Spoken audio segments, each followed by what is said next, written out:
Joy Sanders, and welcome to our premiere episode of 1,000 Words. Every week I'm going to sit down with another one of our talented Charleston artists. I wanted to start with a specific artist today for a specific reason. When I came back from art school many years ago, there was no Charleston art market. There was no chance of staying here and making a living in art. Now we're the third destination for Charleston for people looking for art in the country. This is just something that has been near and dear to my heart. And Nathan Durfee epitomizes a lot of the reasons that Charleston has opened up so much. It used to be that only pictures of Rainbow Row were acceptable, or Charleston houses, stuff like that. Now, we've encompassed all sorts of work, and we've got our old favorites that we're going to get to during this series, and many of our young vanguard. I particularly wanted to start with his work because there's so many interesting things about him as a person and about his work, which is flawlessly executed. Let him tell you a little bit about himself. He can introduce himself and tell you a little bit about his background. Hey guys, my name's Nathan. I've been in the Charleston art scene for about 6 years now, and born in Vermont. Spent my college years at the Savannah College of Art and Design studying illustration. And one of the reasons that I ended up moving into the fine art gallery scene was that I just kept creating these narratives that looked like illustrations, but they weren't really fitting into any magazines. And so I still consider myself a storyteller and a narrative painter, but now that I've gone in the fine art world, I can explore a lot more in the ambiguity of narratives and in the subject matter. And I've loved being here.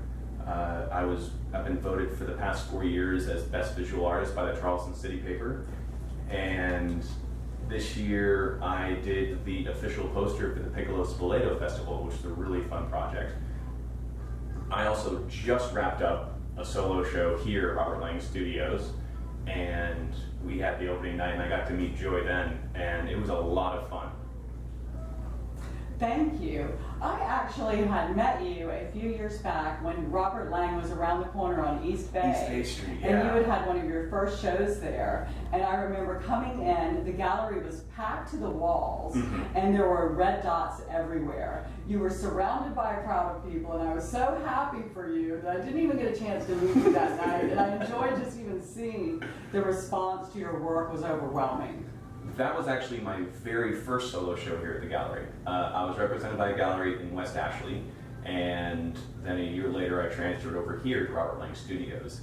And to show you mentioned earlier about how the shift in contemporary art, back then I didn't really have as big of a presence, and that was sort of one of the, that show was sort of a turning point for me, because I was still young, I was still developing, and still trying to figure out who I was as an artist, and I was getting mixed reception, so to speak.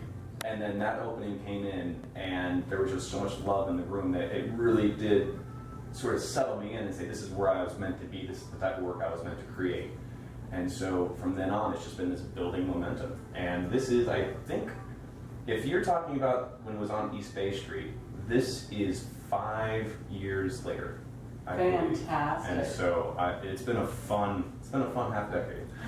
Well, I love, the artists that we've had in Charleston, Rhett Thurman and John Doyle and people like Russ Frazier. We've had a lot of great artists for a long time, but you kind of kicked the door down to something different at the time. You were the first person in my mind that kind of really offered something different. I mean, since the time of like Halsey.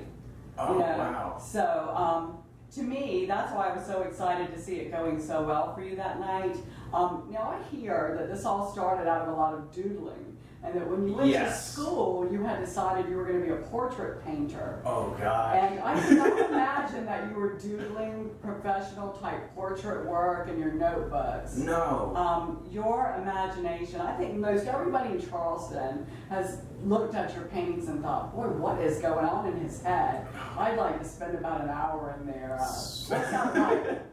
So, that's so many questions. Well, first off, in terms of kicking the door down in the contemporary scene, I have to give credit to artists like Tim Hussey, Kevin Taylor, Kevin Harrelson, John Duckworth. Manny. Yeah, and they were they were probably like a decade before me, and they're still here creating work, but a lot of them, what happened was that they came here, they showcased some phenomenal work, and they ended up moving elsewhere to continue art career, and they still all do phenomenal work. Mm-hmm. But I think they sort of paved the way, and then I kind of came in at the right moment, and where the public was actually kind of really getting behind them, and I kind of jumped in with that. So I love their work, and I have to give them credit.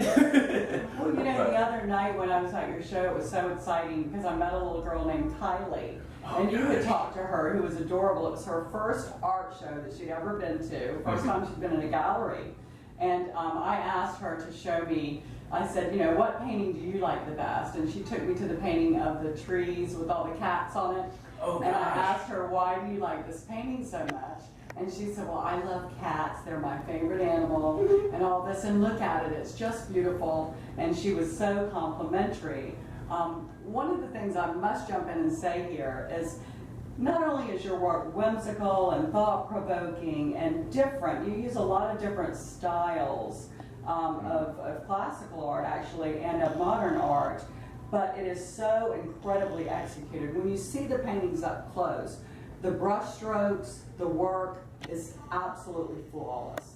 It's gorgeous. It reminds me when I first had seen Georgia O'Keeffe's work. I went to see her retrospective show up in Washington, D.C., and I had only seen, one painting of hers and then a lot of books. Mm-hmm. But when you actually see the work up close, the brush strokes are all perfect. It's just amazing. And your work is like that. The color theory in it, the way that you use like a modern cubism to tell your story, a distorted realism that's not really comic book, it's a lot more finessed than that, is absolutely fascinating. How did you get to this? This specific, I like to call it patchwork style, because it's almost like different fabrics of quilt being sewn together to make the subject, came very naturally. When I first started doing the painting, there is color contrast where you'll see a lot of impressionist painters. They'll throw strokes of contrasting color, bright purples in a haystack or greens and yellows in the blue sky, and it really adds a different depth.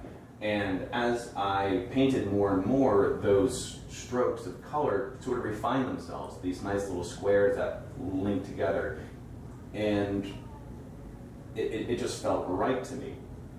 And since then, though, I've been trying to figure out ways to combine that pixelated patchwork style into more traditional art applications. And so you can kind of see with the hair, there's a lot of glazing, and even in the background, there's a lot of layering of transparent colors, and how it helps the squares jump out from one another. And in terms of the subject matter, and back with the doodling, I can still remember in math class in 5th grade, I was just bored out of my skull. And I always used to draw and just doodle. And a lot of them were just comic book characters, things I used to make up. But I never really thought that it was going to turn into something. And then someone came to our high school, and he was a concept artist for a video game company. And it just blew my mind. And I thought, wow, I can actually make a living at it. But I didn't know what I wanted to do, and portrait art seemed like a safer bet. But once I got into school and I started learning from artists like Mohammed Dinawi and Kurt Fargo, some of my professors there, and they were all doing some fun, creative stuff, I realized that I could just create my own world. And so for me, I can abstract the figure, and you can accentuate certain features to bring about a sensitivity. Like a lot of my pieces have enlarged heads, and it gives almost like a childlike innocence to it. And what I love to do is tackle more mature, I guess, complicated topics, but give almost like a Dr. Seuss veneer over it, so it's a bit more approachable to everyone else. The dog painting, that Chelsea, what was the girl's name? Kylie. Kylie. Close. No. Hi, Kylie. Hi, Kylie. I didn't mean to call you Chelsea the first time. But that painting is the dog, the black cats sort of represent doubt and your fears and your hesitations and how they pile up. And in the painting, there's this tall tree, and the dog is finally leaping off the tree. And it's the fear of getting rid of your fears. And so there's a lot of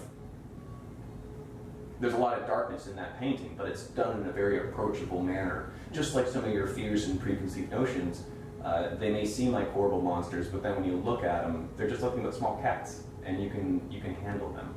Right. If you're being chased by a bear, fear is appropriate. Other than that, it's really kind of a construct of your mind. Yes, or sometimes the cats just seem like bears. Right. Very well put. Another thing I wanted to say is your composition. You have a very interesting, you obviously have a classical understanding of composition as well in your work. I see that often. And like I said, a lot of times your paintings will, from a distance, will look very whimsical, but when you get up close and actually get into it and read your little placard, you are into a very thought-provoking premise. And I find it fascinating. I love them. I think they're beautiful, for one thing. And I think you've come up with something that's completely your own, and I can see as it's evolving, you know what I mean? You're really getting in there and getting into your, you're at the top of your game, I think, right now. You're really doing well. I hope I'm not. I think I still have a lot of growth, and I think that's what all artists are trying to do, is to continually break through those barriers and through those walls, and it involves constantly challenging yourself. The compositions, especially in this show, the treatment of the plane, the abstraction of the figures, the diptychs and the nature between them, those are all, I guess, topics that I haven't really addressed in my previous work. And so there's this constant, not only wandering, but constant, I guess, trying different things and seeing how to incorporate that into what I do. So I hope that I can keep on becoming better, but maybe not better is the right word, evolving and maturing. And Right. and I hope I hope I never kind of settle into one thing for too long. I want to keep on, I guess, adding ingredients into this kitchen that I'm making. How has coming to Charleston changed your work? Has it? And if so, how?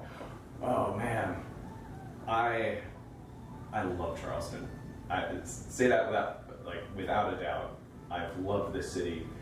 I think the biggest thing is that, thanks to artists like Kevin Taylor, Kevin Harrelson, Tim Hussey, John Duckworth, they sort of allow people more comfortable to enjoy more contemporary artwork. And so when I came in, I had such a warm reception. And I don't know if I would have had that same appreciation in another city.